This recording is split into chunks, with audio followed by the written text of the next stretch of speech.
SLT Mobitel Fiber Rush. Fiber නව සම්බන්ධතා සඳහා 120ක වට්ටමක්. ලක්ෂපතියන් බිහි කරන පියෝඩේ ලක්ෂවරම ඔබේම කරගන්න.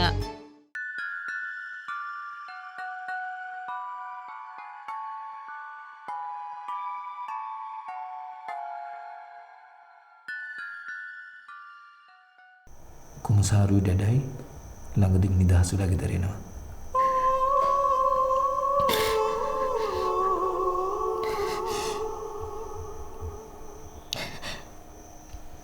ඇත්තටමද? හැබැයි රැදැල්ලම මේ ගැන තාම කිසිම දෙයක් දන්නේ නැහැ.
Randy Meniki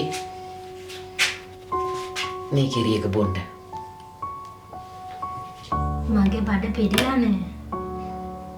බඩ පිරුණට කමන්නේ රන්දි මෙනිකි මේක බොන්න.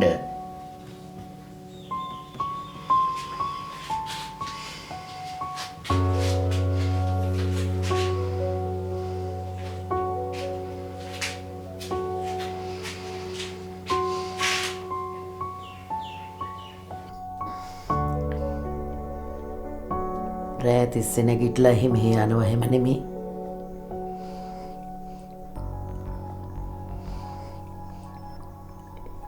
මොන જાතියේ සතා සර්පය හැංගිලා ඉන්නවද දන්නේ නෑනේ.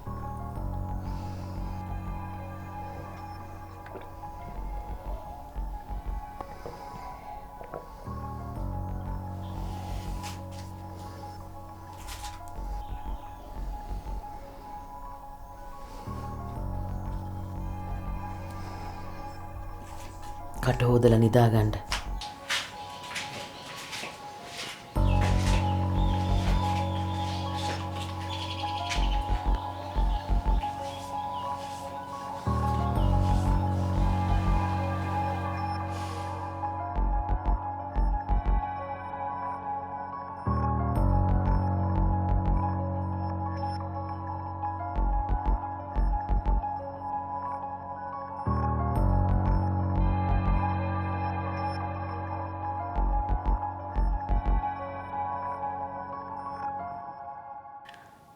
අජී බොනි අප්පෝ මගේ බඩට දුන්නු ඒ දරුවගේ මලකඳ දිහාවත් මට බලන්න පිරියක් තිබ්බේ නෑ.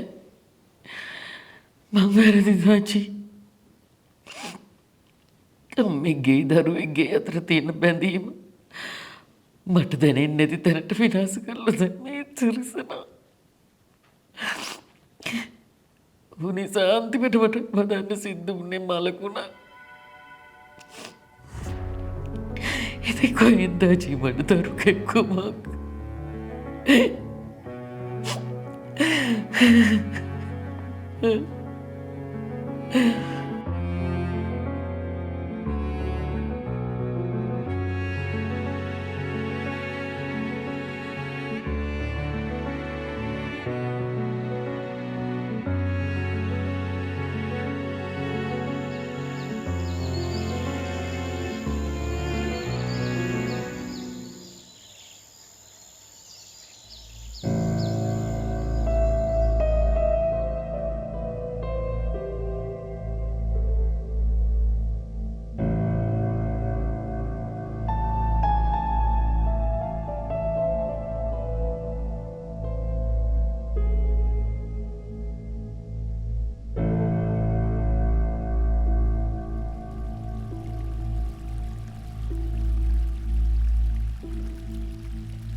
හිරණියක් ආපහු කවදද කරන්නේ? ඉක්මනින්ම. අයියෝ. එතකන් ඉන්න බෑ. කමක් නෑ. මං සෝරි කිව්වා කියන්නේ ආට.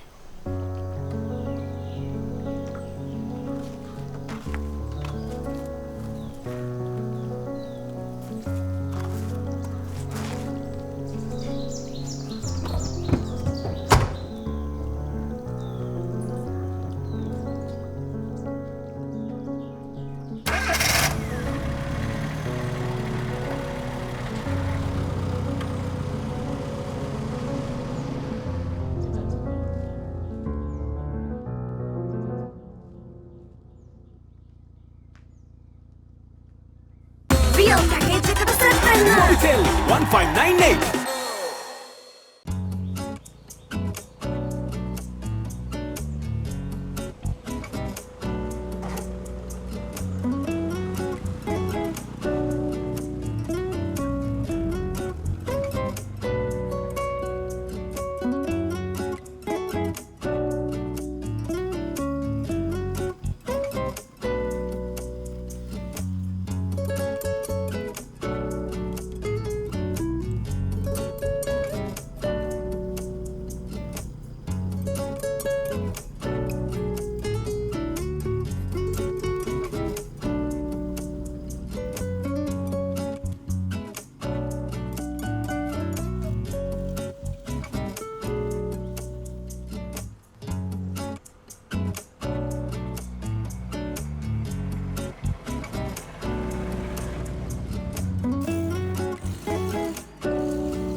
සර් ප්‍රෙසිඩෙන්ෂල් පාර්ට්නර් එකට මේ සර්ගේ ඔතොරයිස් අප්‍රූවල් එක දෙන්න තමයි දැන් තියෙන්නේ. මම ඊයේ ලෙටර්ස් ටික ඩ්‍රාෆ්ට් කරලා මේල් කරා. අපේ මිනිස්ටර් එකෙන් ඕකේ එක ඇවිල්ලා තියෙනවා. සර්ට දැන් තියෙන්නේ IG සර් රික්වෙස්ට් කරන්න තමයි ෆයිල් එක රෙඩි සර්. ධර්මදාසය වගේ ප්‍රින්ස් එක රෙඩි කරලා මම සයින් එකට දාන්න. අදම් බයි හන්ට යවන්න. ඕකේ.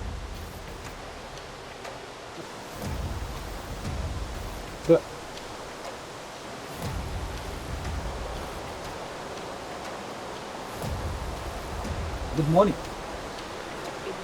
Good morning Keith. Morning Mr. Keith. Mr. Ramal. මම හිතන්නේ මීට කලින් අපි හම්බෙලා නැහැ. ඔව් අපි හම්බෙලා නැහැ. ඉතින් මොකද මේ උදේම? කොහොමද හම්බෙන්නේ? නෑ නෑ. මම අත්‍තරම ආවේ DNA samples ටික දීලා යන්න.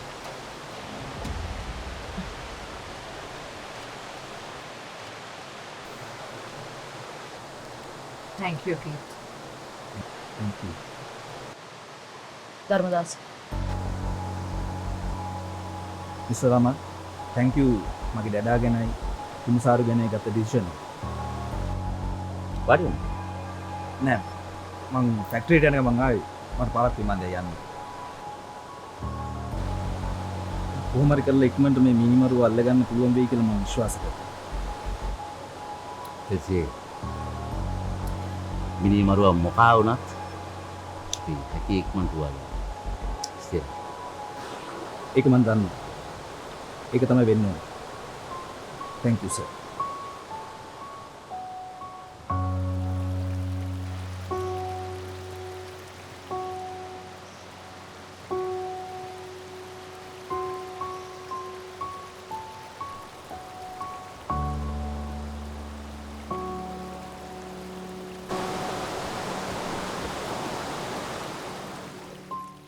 DOC Multi Currency Travel Card සීමාවක් නැතිව ලෝකයේම travel කරන්න.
මායප්පු රාජට කතා කරලා වාහනයක් ගෙන්න ගම නේද? මේක තමයි නියම බස් ගමන ගුණසාරි. මං ජීවිතේ පළමුවෙනි වතාවට බස් එකේ ගිය ඔය වන්දනාගාර බස් එකේ. ඊට පස්සේ මේක අර වංගුව ගත්ත ගෙනින්නට මට නේ. මායප්පු මාතිගේ ඇඟිලේ වතුර වෙනවා. මායප්පු රාජට කතා කරලා වාහනයක් ගෙන්න ගම නේද? අර අපි දිහා බලාගෙන ඉන්නේ. අම්සේ පිස්සුදයිස. මේ පාර අපි බංගලාවට යනකොට රදල්ලන් මාව තුන්කුන්දුන් ගෙහෙන විදිය. අම්සේ නිකන් මේ සීන් එකට වගේ මගේ දිහා බලන්නේ. මොකද? මායප්පා අපි ඉන්නේ එළියේ. ඉරේ ඇතුලේ නෙමෙයි. මායප්පා තව දුරටත් අංකයක් නෙමෙයි.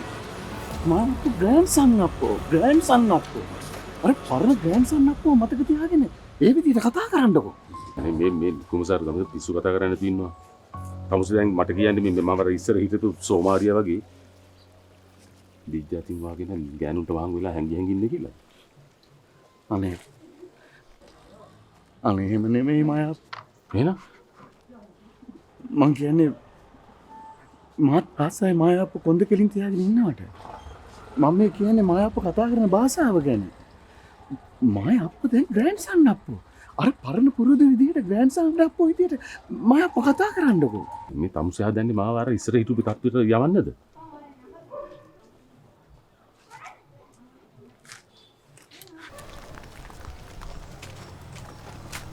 කොසාරු බොහෝදින් මතක තියාගන්න.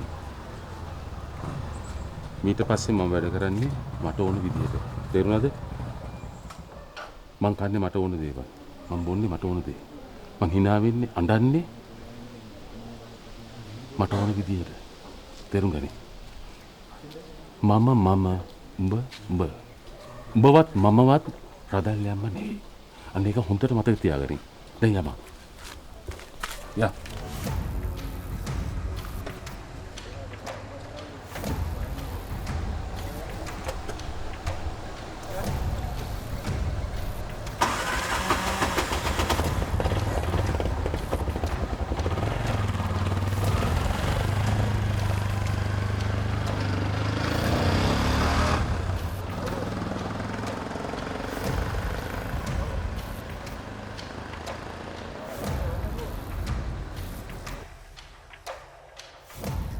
මාමීට මාස කීපයකට උඩදී අභූත චෝදනාවට ලක්ව කුමසාරු සමග මේ පාරෙන්ම බන්ධනාගාරයේ බලා පිටව ගියේ දරාගත නොහැකි කම්පනයකින් යුතුවයි. මගේ දරුවන්ට අත්වන ඉරණම සේම රදල්ලේ අම්මාට කුමක් සිදු වූයේද යන අවිනිශ්චිත හැඟීමෙන් යුතුව නික්ම ගිය මට මුළු ලෝකයම විනාශ වූවා යන හැඟීමක් එදින ඇතිවිය. උඹේ අපොච්චා ලග්ගල කංකානම් කරේ මගේ ඩැඩා කීප්ද. ඉතින් මේ මනුස්සයර වැරදි කියලා වැඩක් නැහැ. මාප්පෝ බංගලාව ළඟ වෙන්න පරණ පුරුදු විදිහට විශ්වාස වෙනවානේ. එයා හුඟක් වෙලාවට මේ කාමරේ තමයි නිදාගත්තේ. මන් නැතු සාංකාවෙන් ඉන්න ඇත්තේ. කිහිත අප්පු ගැන තමුත හැඟීමක් ඇති වෙනවා. තනි වුණාම කවුරු තමන්ටම කියලා පිළිවෙලක් හදාගන්න රොතැල්ල අම්මේ. අපල කාලයක් ගෙවුණ කියලා හිත හදාගමු.